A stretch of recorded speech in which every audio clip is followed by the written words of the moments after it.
And they've got an email, apparently, that says that the mining safety folks knew of fissures or cracks and let this mining process go on. And this is with existing regulations. Right. And so this is why I think it's important that we know what happened, who knew what when, and who wasn't doing their job.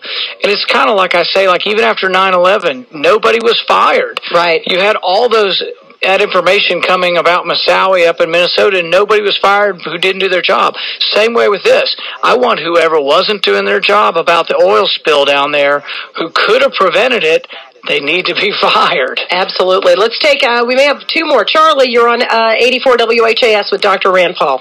Yes, sir. Good morning. Thank you for the opportunity. I enjoy the hour. I would like to say to Dr. Paul, I'm a conservative, would be very much like to be supportive of your campaign.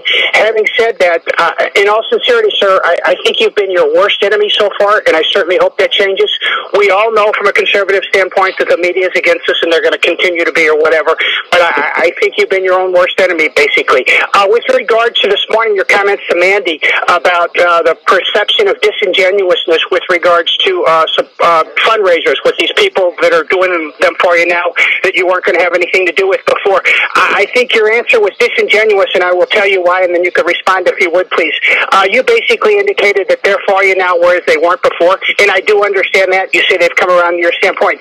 My sense was before that your attitude was not that you were above them, but for lack of a better word, and that basically you didn't accept how they did business. I don't really think that your answer this morning is credible. Last final thing, very briefly, I'm not a liberal. They're basically from the school of, classroom, et cetera, and they never seem to get anything done or learn. I hope we get, I'm all for education, but I hope we get off the symposiums and we start to talk about 2 or 3 issues, taxes, spending, et cetera, that really matter to the people. I think that will serve your campaign well and it will resonate. Thank you for your time. Now, go back to what Charlie said, is that, he sort of, and I think that's actually a really good encapsulation of the trouble that people are having.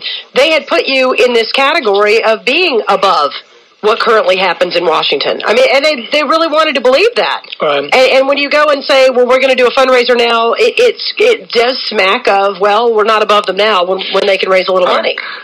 Well, I think what I would say is that nothing has changed. We haven't changed one bit. Look at our website. Look at our issues. Look at the things I talk about. Come and listen to my speeches. I talk about an out-of-control federal spending, out-of-control debt, and that we have to rein it in.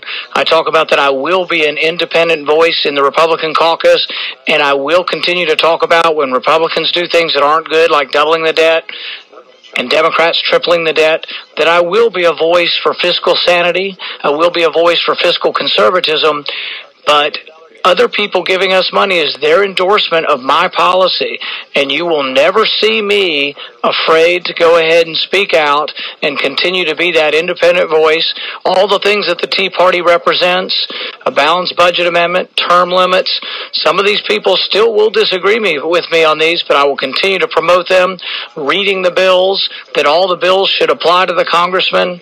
I think that the Tea Party message will continue to resonate, and it will not change one iota, but this is them endorsing my message, not vice versa.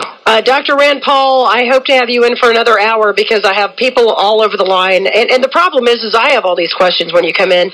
I very much appreciate your time this morning. You will be back. It's a long election cycle to Absolutely. November. Thank you. So I appreciate the time this morning. We'll be back in a moment to discuss after the news, traffic, and weather on 84 WHAS.